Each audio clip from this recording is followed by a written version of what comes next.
I was the one that got me in that hospital bed and I was the only one that could get me out, which is actually step one in the book. Watching you surrender in that process was kind of like watching you grow up in that period really quickly. That was really a big lesson in trust. That moment you had to kind of strap on your big girl pants. It will not be handed to you on a silver platter. So you've gone through this massive upheaval basically in your life. Things aren't going well at all. You've got no money. Your health's not great. And you don't know what to do with your life. So you're feeling depressed, anxious, can't sleep.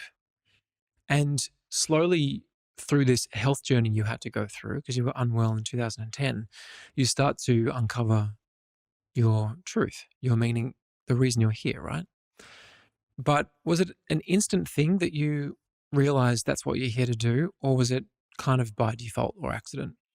Well, when I ended up in hospital, which was, yeah, you were right, 2010, I remember being in hospital. I was there for a week. I had my mum and my dad there with me. They came and went during the week, but no one else came because no one else really knew, because I'd just moved back from overseas and I didn't really have many friends. I'd recently just made some new yoga friends because I just started this thing called yoga, which was just rocking my world. And I remember being in hospital and thinking, wow, this is what rock bottom looks like. Awesome. Like, awesome. This is great. I remember I was quite religious as a child and went to church every week. And I remember thinking, why God? Like, why? Why me? Why have you done this to me? Why is God punishing me? And when I was laying there, I had this realization, and that was that I was the one that got me in that hospital bed and I was the only one that could get me out, which is actually step one in the book, take radical responsibility. Let's talk about those steps. Yeah. So there's 10 steps in There is PurposeFULL. 10 steps, yes. And why 10? Why these 10? Because when I was constantly getting asked, how do I find my purpose? How do I find meaning in life? How do I know what I'm meant to do in this world? I thought about my process. I went back and I thought about my process. Like, what did I do to get to where I am? And it was these 10 steps. This is what I did. So it's really exciting to be able to share that. And it wasn't like a flick the switch thing that I found it. I remember being in hospital. These new yoga friends sent me a package and there was a book in there called Louise Hay's You Can Heal Your Life. And I remember reading this book and turning to my mum and saying, why haven't you told me this? Why didn't you teach me this? And I remember she said to me, oh, Melissa, I was just doing the best that I could, darling. And she was, we all are doing the very best that we can. And in that moment, I had this book, I had this other way of living and being.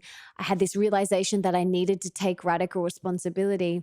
And I knew that the lowest hanging fruit, the first thing that I needed to do was to get healthy and happy again. I had no idea how to do that, but I just knew that that was the first thing I needed to do. So I instantly emailed one of my friends, and she had recently told me about this thing called IIN, the Institute for Integrative Nutrition, and I wanted to learn and study nutrition. I wanted to learn how to nourish myself. And I enrolled in that course straight away. Soon after that, I started a blog. This is 10 years ago, before people really had blogs. And I began just sharing what I was learning and what I was realizing. And when I signed up for that course, it was like a full body hell yeah. I didn't know what I was going to do with the certification. I couldn't see what was going to happen. I just knew that in that moment, it felt good in my body. And so many things had not felt good, like nannying had not felt good and temping had not felt good. And dancing and performing no longer felt good. I remember being, and I share this story in the book, I remember being on the set for 2 of the best TV shows in Australia and being in my trailer alone. And I remember thinking, this is it. This is like what everyone dreams of. And I feel totally empty. completely empty. And that's when I realized that that wasn't for me anymore. That world wasn't for me anymore. And I wanted to follow this new, exciting world of health and wellness. And it all just kind of opened up for me from there. It was interesting for me watching you go through that experience with your first book deal, because you had this idea of who you want to be published by. But when I saw the contract for it, I just said, there's no way we're letting you sign that. And we had to turn down like basically your dream publisher at the time. What you thought was your dream publisher anyway. Which was so challenging. So I had Nick and my lawyer looking over this contract, and they were both saying, no, you are not signing this with your dream publisher at the time. And that was really a big lesson in trust and surrender.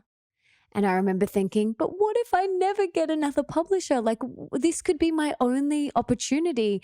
You guys are crazy. And you were so amazing in that. And you always are. You have this stern certainty. And that's contagious. So I was like, okay, if he believes, I'm just going to tap into that energy and trust and surrender to the universe that, something better will come around. And it did. Yeah, because it was almost like at that moment you had to kind of strap on your big girl pants or shoes, whatever the saying is, because up until then it was a very, I guess, you were still young, and figuring things out. And all of a sudden you meet this old and mature man who's got like solicitors and all these serious things. And my solicitor who I was working with at the time was in film, but he also was in book publishing. So I had the perfect person for you. But you also had to, coming back to taking responsibility, you had to sort of become an adult, like a real adult, didn't you?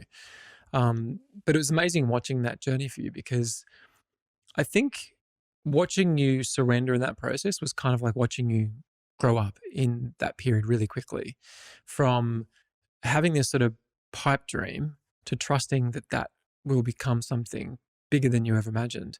Because for Mastering Your Mean Girl,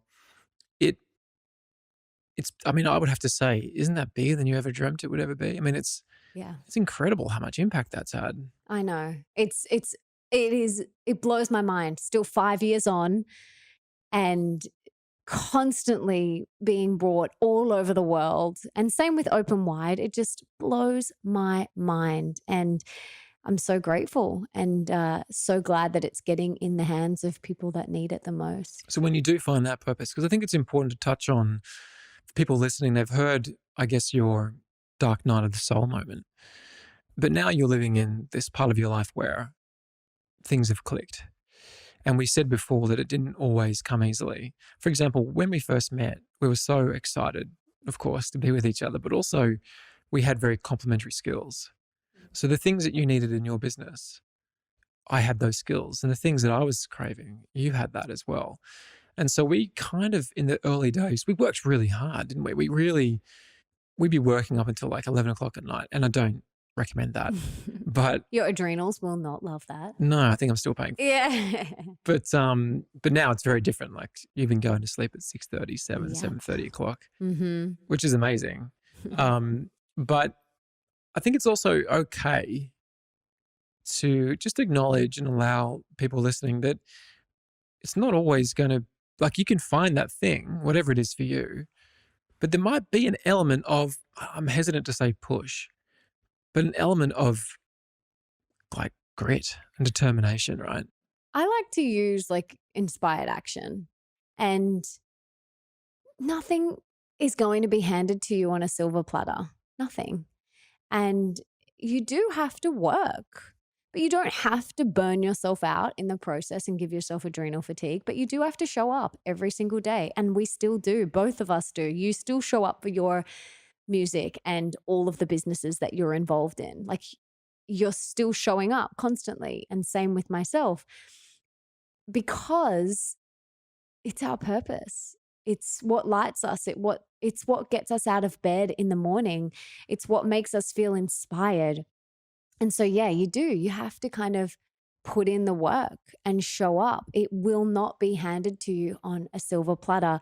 Whatever that thing is that you want, whether it's a coaching business or a jewelry business or a yoga studio, whatever it is that you want to create in your life, or maybe it's writing books or creating music, you have to show up and do the work. It's not going to be rainbows and butterflies and, oh, here's it all handed to you on a silver platter. I think as well, though, it's easy for us when we talk of purpose to think automatically of like creative pursuits. You know, we think of music and art and writing books and these sorts of things. But what about a lawyer who just loves their job? You know, I think it's important that we create space because often purpose is associated with more social benefiting, creative pursuits. But that's not always the case, right? I mean, purpose has a gazillion different types of shapes and sizes, right? Yeah, definitely.